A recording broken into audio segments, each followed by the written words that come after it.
गरुडगमन तव चरणकमलमिह मनसि लसतु मम नित्यम्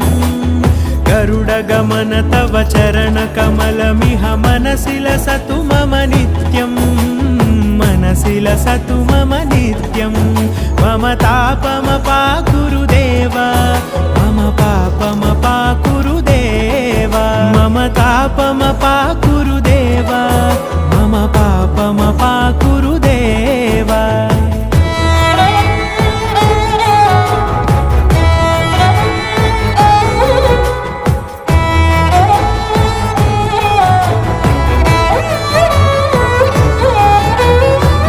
जनयन विधिनमुचिहरण मुख विबुध विनुत पद पद्मा जल जनयन विधिनमुचिहरण मुख विबुध विनुत पद पद्मा विबुध विनुत पद पद्मा